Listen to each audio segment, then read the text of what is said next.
Hello my dear friends.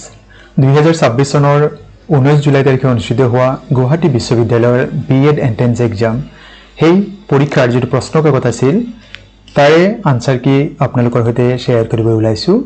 এয়া কেইটামান প্ৰশ্ন মেমৰি বেস কোৱেশ্চন হয়, সেইবাবে ইয়াত কোনো বিকল্প নাই। আপোনালোকে উত্তৰসমূহ চালে গম পাব যে যিসকল বন্ধু-বান্ধৱীয়ে আজিৰ পৰীক্ষাত অৱতীৰ্ণ হৈছিল আপোনালোকৰ উত্তৰসমূহ শুদ্ধ হৈছে নে নাই সম্পূৰ্ণ ভিডিঅ'টো চাব। মৰমৰ বন্ধু-বান্ধৱীসকল, আপোনালোকে চাই আছে আপোনালোকৰ মৰমৰ ইউটিউব চেনেল নুৰুল আলম নাজু। আহকচোন বাৰু প্ৰশ্নোত্তৰসমূহ জানি লওঁ। এটা প্ৰশ্ন দি আছিল, who is the author of the Jnanpith award winning book Mrityunjay. Jnanpith বঁটা বিজয়ী মৃত্যুঞ্জয় নামৰ গ্ৰন্থখনৰ লেখক কোন আছিল? উত্তৰ ডক্টৰ বীৰেন্দ্ৰ কুমাৰ ভট্টাচাৰ্য।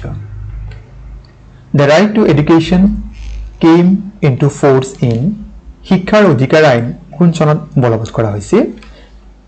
এপ্ৰিল 1, 2010 2010 চনৰ 1 এপ্ৰিলৰ পৰা ৰাইট টু এডুকেশ্যন এক্ট বলবৎ হৈছিল।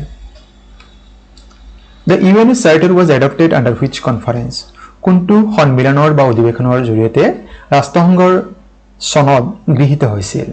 ইয়াৰ উত্তৰটি হ'ব সান ফ্ৰান্সিস্কো কনফাৰেন্স আৰু এয়া স্বাক্ষৰিত হৈছিল 1945 চনৰ 26 জুন তাৰিখে। Industrial Revolution mainly concerned with which country? ঔদ্যোগিক বিপ্লৱ মূলত কোনখন দেশৰ সৈতে জড়িত? ইয়াৰ শুদ্ধ উত্তৰ হ'ব গ্ৰেট ব্ৰিটেইন।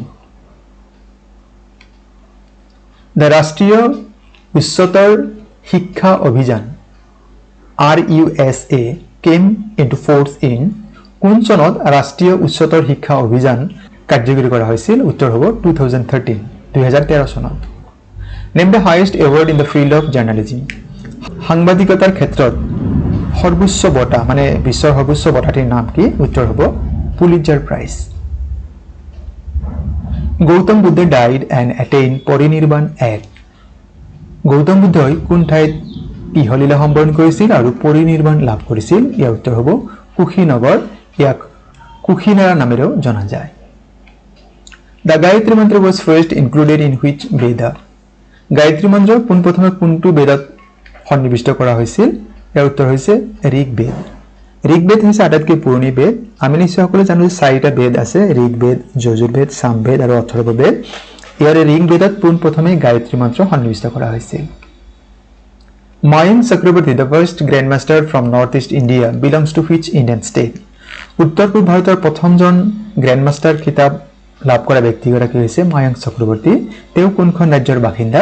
উত্তৰ হ'ব অসম।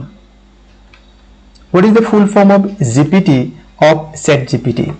আমি সততে ব্যৱহাৰ কৰি থকা ChatGPT, ইয়াৰ GPTৰ ফুল ফৰ্মটো কি হয়? উত্তৰ হ'ব generative pre-train transformer. The 86th Amendment Act that made education as the free and compulsory education in the year 86th Amendment Act কেতিয়া গৃহীত হৈছিল যাৰ জৰিয়তে শিক্ষাক বিনামূলীয়া আৰু বাধ্যতামূলক কৰা হৈছিল? ইয়াৰ উত্তৰটো হ'ব 2002। এটা দি আছে চিনোনিম অফ ভিজিলেন্ট।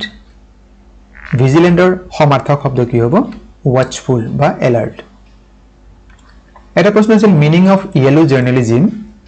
ইয়াৰ অৰ্থটো কি হয় আচলতে? It's a style of news reporting that uses sensationalism and eye-catching headlines to attract readers and viewers. হালধীয়া সাংবাদিকতা হৈছে সাংবাদিকতাৰ নীতি বহিৰ্ভূত এক প্ৰকাৰৰ পদ্ধতি য'ত সত্যনিষ্ঠ খবৰ পৰিৱেশন কৰাৰ সলনি ভিত্তিহীন, বিকৃত আৰু অতিৰঞ্জিত বাতৰিৰে দৰ্শক বা পাঠকৰ দৃষ্টি আকৰ্ষণ কৰা হয়। অন্যটা দি আছিল meaning of red letter day. ইয়াৰ অৰ্থ হৈছে happy, memorable or historically significant day. মৰমৰ বন্ধু-বান্ধৱীসকল, পৰীক্ষাৰ্থীসকলৰ পৰা সংগ্ৰহ কৰা প্ৰশ্নকেইটা এইখিনি আছিল এতিয়ালৈকে। আপোনালোকে যিসকল বন্ধু-বান্ধৱ পৰীক্ষাত অৱতীৰ্ণ হৈছিল আপোনালোকৰ প্ৰশ্নসমূহ যদি আমাক কমেণ্ট বক্সত জনায়, আমি পৰৱৰ্তী ভিডিঅ'টো আপোনালোকৰ প্ৰশ্নৰ ভিত্তি কৰি আপলোড কৰিবৰ কাৰণে চেষ্টা কৰিম। আপোনাৰ বিনম্ৰ যদি প্ৰথমবাৰৰ বাবে আমাৰ চেনেলটি চাই আছে আৰু চেনেলৰ বিষয়বস্তু ভাল লাগিছে, চেনেলটি ছাবস্ক্ৰাইব কৰিব ৰাখা থাকিলে ভিডিঅ'সমূহ লাইক, কমেণ্ট আৰু শ্বেয়াৰ কৰিব। আৰু আজিৰ ভিডিঅ' সম্পূৰ্ণ কৰি চোৱাৰ বাবে আপোনালোক জনাইছোঁ অশেষ